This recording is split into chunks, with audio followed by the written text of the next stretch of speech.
اللہ تعالیٰ عنہ سے پاک کے راوی ہیں، ابن ماجہ شریف کی روایت ہے، قال رسول اللہ صلی اللہ علیہ وسلم من اعان علی قتل مؤمن بشطر کلمۃ لقی اللہ مکتوب بین عینیہ آیس من رحمت اللہ۔ ایک ہے قاتل، ایک ہے قاتل کی مدد کرنے والا۔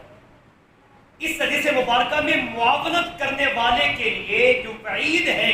آقا کریم نے اس کو ذکر فرمایا، اور یقیناً جب آپ سماعت کریں گے من کی ترتیب اس نقش کرنے کا اہتمام کریں گے کہ اگر معاونت کرنے والے اور معاونت کے بھی ادنا سے درجے کو آقا کریم نے ذکر فرمایا، اگر معاونت کرنے والے کے لیے اتنی وعید ہے تو یہ ظلم کمانے والے کے لیے کیا وبال ہوگا۔ آقا کریم علیہ السلام نے فرمایا من اعان علی قتل مؤمن، جس نے کسی ایک مومن کو قتل کرنے میں قاتل کی مدد کی۔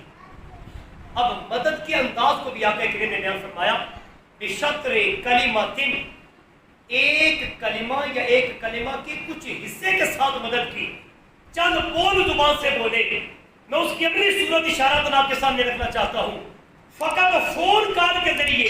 کسی نے اتنا کہہ دیا، مخبری کر دی کہ تیرا مطلوبہ شخص ابھی فلاں چوک سے نکلا ہے، جانے نہ پائے، اگر اتنی سی بھی مدد کر دی، میرے لقبال آقا صلی اللہ علیہ وسلم نے فرمایا لقی اللہ مکتوب بین عینیہ، وہ بد نصیب جب اللہ سے ملاقات کرے گا، اس حال میں ملاقات کرے گا، اس کی دونوں آنکھوں کے درمیان لکھا ہوگا آیس من رحمت اللہ، یہ وہ بد نصیب ہے جسے اللہ کی رحمت سے دھتکار دیا گیا۔ آج ہم پاپ کمائیں، امید اس کے کرم کی ہوتی ہے، آج ہم خطائیں کریں، امید اس کے فضل کی ہوتی ہے، آج ہم گناہ کریں، اس کے کرم کی امید میں یہ تمنا دل میں لیے رکھتے ہیں مالک مہربانی کرے گا، معافی کا اعلان عطا فرمائے گا۔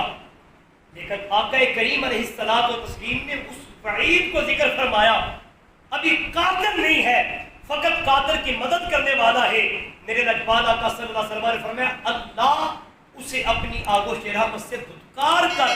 اس کی جانب سے نظر کرم کو پھیر دیتے ہیں اور اسے محروم تمنا چھوڑ